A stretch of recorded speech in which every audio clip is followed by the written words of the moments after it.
Hello, good morning class 9। आप लोग की आज से ऑनलाइन क्लासेस स्टार्ट हो रही है।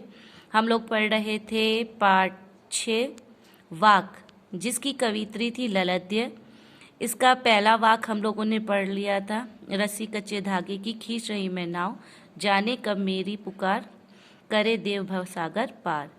पानी टपके कच्चे सिकोरे, व्यर्थ प्रयास हो रहे मेरे, जी में उठती रह रहे हूँ, घर घर जाने की चाहे घेरे। इसको मैंने आपको एक्सप्लेन कर दिया था।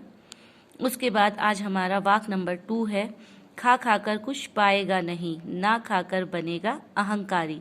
सम खा तभी होगा समभावी, खुलेगी सांगल बंद द्वार की। इसमें कवित्री ललद्य हमको बताना चाह रही है कि जो संसार रूपी आडंबर है, इसमें जो दिखावे की चीज़ें हैं, ये सिर्फ मनुष्य के जीवन में भ्रम पैदा करती है और इन सब भ्रमों में फंसकर व्यक्ति परमात्मा को भूल जाता है, परमात्मा को पा नहीं सकता। मतलब सिंपल सा ये है कि इंसान जो दिखावे की दुनिया है उस पर खोकर अपने भगवान का रास्ता छोड़ देता है और उसको आखिर में कुछ भी प्राप्त नहीं होता। कुछ लोग झूठे तप और व्रत से अपने आप को बाकी लोगों से ऊपर मानते हैं, लेकिन ऐसा होता नहीं है। जो दिखावे के लिए व्यक्ति करता है उसका कोई भी सही निष्कर्ष हमें प्राप्त नहीं होता है, मतलब उसका कोई भी अच्छा फल हमें मिलता नहीं है।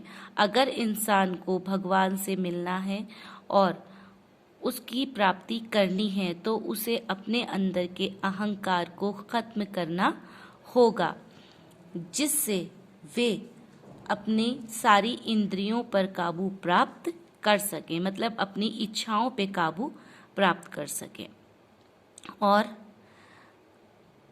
उसका जीवन हर परेशानी से मुक्त हो जाए और भगवान को पाने का जो बंद द्वार है वो खुल सके और वो भगवान की प्राप्ति कर सके। उसके बाद है वाक नंबर 3। वाक नंबर 3 में आपको बताया गया है, आई सीधी राह से गई न सीधी राह, सुषुम सेतु पर खड़ी थी, बीत गया दिन आ, जेब टटोली कौड़ी न पाई, माझी को दूं क्या उतराई।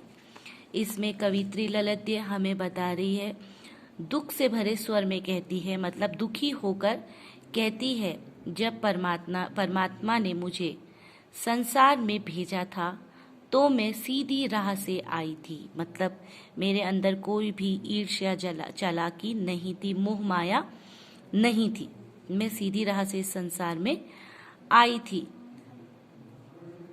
पर मैं सीधी राह चल ना सकी।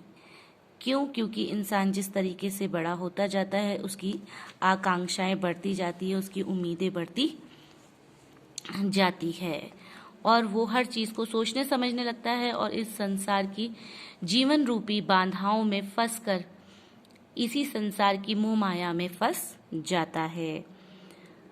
और जब इंसान का भगवान के पास पहुंचने का टाइम आता है, मतलब उसका आखिरी वक्त चल रहा होता है, तो वो ये सोच में अपनी ज़िंदगी गुजार देता है कि मैंने पूरी ज़िंदगी में अपने आखिरी वक्त के लिए क्या कमाया था, मैं भगवान को अपनी कौन सी ऐसी अच्छाई पेश करूँगा जिससे मेरा जो ये मृत्यु के बाद का सफ़र है वो आसान हो जाए। क्योंकि व्यक्ति संसार के प्रलोभनों में डूबा रहता है, उसकी हर अच्छाई या बुराई में लिप्त रहता है और अपने परमेश्वर को भूल जाता है।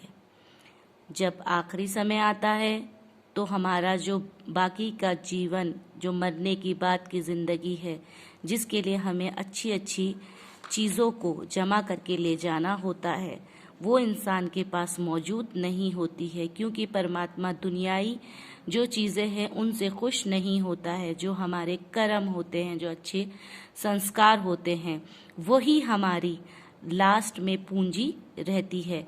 जो अभी कवित्री बोल रही है कि मैंने जब अपनी आखिरी में जेब टटोली तो मुझे कुछ नहीं मिला कि मैं अपने परमात्मा को क्या पेश करूंगी कि मैंने अपनी ज़िंदगी में इस तरीके के नेक काम किए हैं।